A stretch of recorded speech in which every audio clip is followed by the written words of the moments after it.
ధమాకా సినిమాతో బాక్స్ ఆఫీస్కి మంచి ధమాకాన్ని ఇచ్చినటువంటి డైరెక్టర్ త్రినాథ్ గారు. వారి సినిమాలు మాత్రమే కాదు ఎంటర్టైన్మెంట్ అందించేది, వారి స్పీచ్లు కూడా మంచి ఎంటర్టైన్మెంట్లు అందిస్తాయి. త్రినాథ్ గారికి సాదర స్వాగతం పలుకుతున్నాము. త్రినాథ్ గారు, ఇందాక గ్లిమ్స్లో చూపించిన చిన్న జిమ్మికి ఒకటి రిక్వెస్ట్. ప్లీజ్, ఒరిజినల్కి వెళ్ళాలి, టైం అవుతుంది. ఈ ఎలివేషన్స్ ఇవ్వడం వల్లే చాలా ప్రాబ్లం అవుతుంది మాట్లాడారంటే, ఎలివేషన్స్ ఎక్కువ ఇస్తున్నారు. సో ఇక్కడ ఈ సభకి ఈ ఫంక్షన్కి అటెండ్ అయిన అతిరథ మహారథులు అందరికీ కూడా నమస్కారం, మా మీడియా మిత్రులందరికీ కూడా నమస్కారం. ఒక 2 days బ్యాక్ చిన్న ఇన్సిడెంట్ జరిగింది. ఒక పెద్ద మనిషి నా దగ్గరకు వచ్చి, అరే నువ్వు 2 సంవత్సరాలకు ఒక సినిమా తీస్తే లాభం లేదబ్బాయి, డైరెక్టర్లు పెరిగిపోయారు ఇండస్ట్రీలో అన్నాడు. అమ్మ ఇదేం గోల్రా నాయన అంటే, ఇప్పుడు ఇక్కడ చూస్తుంటే ఇంతమంది డైరెక్టర్లు ఉన్నారా, ఇంకా బయట అంతమంది డైరెక్టర్లు ఉన్నారు, హెవీ కాంపిటీషన్లో ఉన్నానన్న విషయం అర్థమైపోయింది నాకు. సో అందుకే సినిమా తీయాలంటే ఇప్పుడు ఒళ్ళు దగ్గర పెట్టి, ఇంతకుముందు అదే వేసాం, ఇప్పుడు ఇంకొంచెం ఒళ్ళు దగ్గర పెట్టుకొని సినిమాలు చేయాలి ఇంకా అన్న విషయం ఇంకా ఎక్కువైంది, స్ట్రాంగ్ అయింది. బట్ కానీ ఇప్పుడు నేను ఈ న్యూ డైరెక్టర్స్ అందరినీ నేను నిజంగా ఇప్పుడే చూస్తున్నా అందరినీ ఫేస్లు. ఎంత ఈ సందర్భంగా మీ అందరినీ చూస్తున్నందుకు బ్రోస్ మీకు ఫస్ట్ మీరు అందరూ పెద్ద బ్లాక్ బస్టర్స్ కొట్టినందుకు మీకు first of all congratulations. So మీకు ఇంకా మంచి మంచి సినిమాలు తీయాలని కోరుకుంటున్నాను. అండ్ ఎందుకంటే చెప్పాను కదా కాంపిటీషన్ అని, అందుకని కొంచెం ఫ్రెండ్షిప్ చేస్తున్నా. సో నెక్స్ట్ ఏంటంటే, ఈ సినిమా గొప్పదనం గురించి చెప్పాలంటే నాకు ఒకే ఒక సిచ్యువేషన్ చెప్పాలనిపించింది. మా ప్రవీణ్ ఏంటంటే, నా సినిమాల్లో యాక్ట్ చేసేటప్పుడు ప్రవీణ్ ఈ షర్ట్ బాగాలేదు ఇంకో షర్ట్ వేద్దాం ఎలవాయ్ అంటాడు.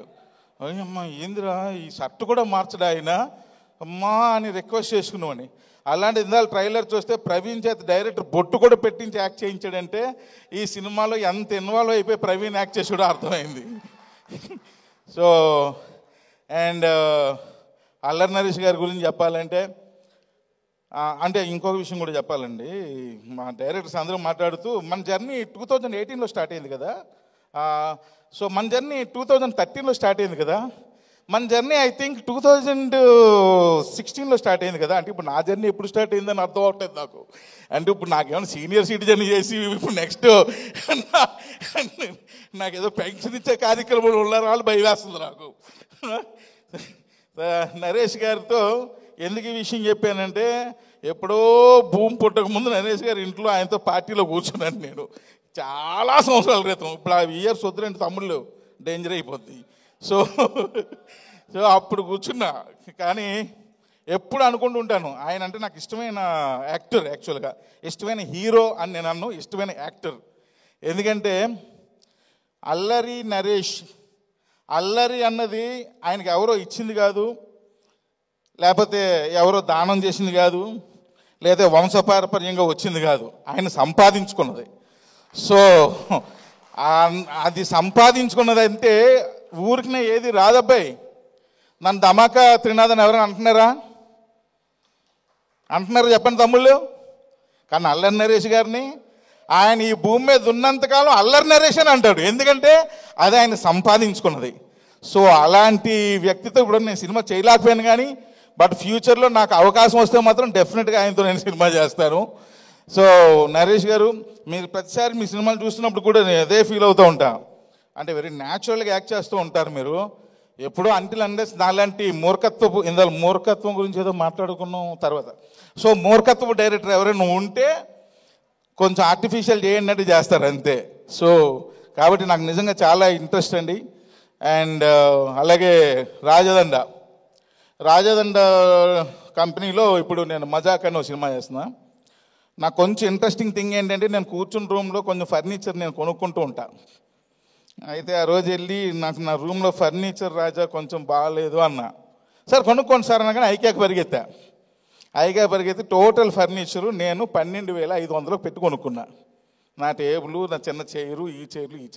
ఏంటి సార్ 12,500 ఏంటి సార్, మంచిగా కొనుక్కోవచ్చు కదంటే, ఏమయ్యా నీ కంపెనీలో 6 నెలలు ఉండి వెళ్ళిపోతాను, ఇంకో డైరెక్టర్ వస్తాడు, 6 నెలలకి ఎందుకులే బడ్జెట్, హెవీ బడ్జెట్ అన్నా.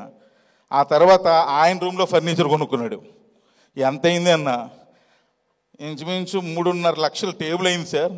చైర్ ఏదో మెడికల్ చైర్ అంటే ఏదో అది ఒక ఎన్నో వేలని చెప్పాడు. అంత బడ్జెట్ మొత్తం మీద 4 లక్షలు 4.5 లక్షలు మారుతి గారు ఫర్నిచర్. నువ్వెందుకే ఎంత కాస్ట్ ఇది కొనుక్కుంటే, నేను 6 నెలలకి వెళ్ళను సార్, జీవితాంతం ఇక్కడే సినిమాలు తీస్తాను కాబట్టి ఎంత స్టాక్ ఫర్నిచర్ కొనుక్కోవాలండి. నిజంగానే మీరు జీవితాలతో ఇలాగే సినిమాలు తీయాలి. సో మీరు ముగ్గురికి ఎంతమందికి అడ్వాన్స్ ఇచ్చారన్నారు, కాదు ఇక్కడ కూర్చున్న వాళ్ళు అందరికీ అడ్వాన్స్ ఇచ్చేయాలి.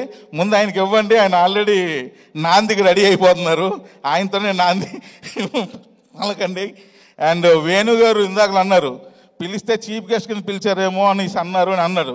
చీఫ్ గెస్ట్ అనేది పనిష్మెంట్ వేణు, నీకు అర్థం కావట్లేదు, లాస్ట్ వరకు కూర్చోవాలి. అదే స్పీకర్ అయితే మాట్లాడి వెళ్ళిపోవచ్చు. ఇందాక నుంచి మైక్ ఎప్పుడు ఇస్తారా ఎదురు చూస్తుంటే ఈయన పక్కన కూర్చొని ఇంట్లో మాట్లాడుకోవాల్సిన విషయాలందరూ సొమ్మగారు ఇక్కడ మాట్లాడుతున్నారు ఏంటి అని చంపేస్తున్నాడు ఆయన. సో కాబట్టి వేణు మళ్ళీ ఇంకోసారి చెప్తున్నావు, ఎప్పుడు అలా టంగ్ స్లిప్ అవ్వకు, నువ్వు చాలా డేంజర్. ఇప్పుడు చూడు ఇది అయిపోయినట్టే మనం జంపు. తర్వాత సుబ్బు, జనరల్గా ఈ మధ్య నేను ప్రొడ్యూసర్ను కూడా అయ్యాను, ఏదో చిన్న సినిమాలు 2 చేస్తున్నాను. అయితే నేను అబ్జర్వ్ చేశాను బ్రదర్స్, ఇది తప్పుగా అనుకోవద్దు, ఆపర్చునిటీ వచ్చేటంత వరకు చాలా యాక్టివ్గా ఉంటున్నారు, వచ్చిన తర్వాత ఎందుకో డల్ అయిపోతున్నారు డైరెక్టర్లు. సో ఆ ఎనర్జీ లెవెల్స్ అవి ఇవి తగ్గిపోతున్నాయి. వచ్చేటంత వరకు ఎంత ఎనర్జీగా ఉంటామో వచ్చిన తర్వాత డబుల్ ఎనర్జీతో వర్క్ చేయాలి, అప్పుడే సక్సెస్ వస్తుంది, లేకపోతే రాదు. ఇది నేను చెప్తున్నా మా వాళ్ళకు కూడా. సో ఇప్పుడు ఈ విషయం ఎందుకు చెప్పానంటే, సుబ్బు నేను ఆఫీస్కి వెళ్ళినప్పుడే నాకు ఫస్ట్ టైము రాజా గారే పరిచయం చేశారు. నాకు అంతకుముందు పరిచయం లేదు, ఎందుకంటే నేను 2002 బ్యాచ్, 18 బ్యాచ్ కాదు. సో కాబట్టి ఈ సుబ్బుని చూశాను చాలా ఆఫీస్లో. ఆయన ఎంతసేపు ప్రసాద్ గారికి ఆయన ఎడిటింగ్ నేర్పుతున్నాడా, లేకపోతే ఈ సినిమాలకి ఆయన ఎడిటింగ్ చేస్తున్నాడో నాకు అర్థం కాలా, అలా లోపలే కూర్చొని ఉంటారు. సో రాజదండ్రి గారు ఎప్పుడు కూడా ఈ సాంగ్ చూడండి ఆ సాంగ్ చూడండి అని నాకు చూపించాలన్న క్యూరియాసిటీ ఆయనకి. ఎందుకంటే ఆయన దృష్టిలో నేను పెద్ద డైరెక్టర్ కింద లెక్క. ఇప్పుడు చూసారుగా ఎంతమంది ఉన్నారో, 5 అబ్బావు. సో కాబట్టి సుబ్బు ఎంత కష్టపడి అన్నది నేను చూసా, కానీ నేను పర్టికులర్గా చూసా. ఎవ్రీడే మార్నింగ్ వచ్చేసి మధ్యాహ్నం అలా మళ్ళీ నేనంటే ఏదో 1 hour 2 hours వెళ్ళిపోతుంటాయి. ఎందుకంటే నేను పెద్దగా ఆఫీస్లో స్పెండ్ చేయను, అందుకే 12,500 ఫర్నిచరే కొనుక్కున్నా. సో కాబట్టి చాలా బాగా ఎక్కువ వర్క్ చేసాడు ఆయన. సో నాకు ఆయన ఇంట్రెస్ట్ నచ్చింది. అంటే సినిమా ఇందాక చెప్పానుగా, వచ్చే ముందు ఉన్న ఇంట్రెస్ట్ వచ్చిన తర్వాత డబుల్ చేయాలని, ఆ ఇంట్రెస్ట్ ఆయన పనిచేసే విధానం నాకు నచ్చింది. అందుకే అప్పుడు అనుకున్నాను, సుబ్బు నీకు ఈ సినిమా కంపల్సరీ సక్సెస్ అవ్వాలని కోరుకుంటున్నా అని చెప్పా. ఇంకోటి నిజం చెప్పాలంటే, ఫస్ట్ టీజర్ నాకు రాజా చూపించినప్పుడు నాకు పెద్దగా ఎక్కలా, ఓకే రాజా బాగానే ఉంది అన్న. మొన్న ట్రైలర్ చూడగానే ఫస్ట్ నేనే ఫోన్ చేశా, ఇది సినిమా ఇలా ఉండాలి, సో నీ సక్సెస్ ఇందులో కనిపిస్తుంది, అందులో కనిపించలా. సో ట్రైలర్ ఇలా ఉండాలి, ఎందుకంటే సినిమా ముందు రిలీజ్ చేసే ట్రైలరే రేపు సినిమాని ఓపెనింగ్ తీసుకొస్తుంది. సో కాబట్టి ట్రైలర్ చాలా బాగుంది సార్, అదిరిపోయింది. ఇంకా ప్రసాద్ గారు ఆయన ఎడిటింగ్ పాపం ఆయన కూడా చాలా కష్టపడుతున్నాడు. ఆయనకి పగలేంటో రాత్రి ఏంటో తెలియకుండా ఉండాలని ఆయన ఎడిట్ షూట్లు అన్నీ నల్లకోట్లో పెట్టుకున్నాడు.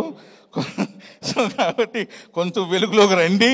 ఇంకా లాస్ట్ అండ్ ఫైనల్గా ఇంకా అందరి గురించి చెప్పాలంటే చాలా టైం పడుతుంది, కాకపోతే ఒకరి గురించి చెప్పకపోతే నా టైం ఇక్కడతో ఆగిపోద్ది. సుమ గారు, సో మీ గురించి చెప్తున్నారు, రండి. సో ఎండ్ ఆఫ్ ద ఈ సభ అంతా అయిపోయిన తర్వాత టీజర్ వేసి మీరు ఒకసారి అది చూపించి ఫినిషింగ్ టచ్ చేస్తే చాలా బాగుంటుంది. Thank you very much. ఇంకెందుకంటే వద్దు ఎక్స్టెన్స్ వద్దు బాబాయ్, ఆపేయండి.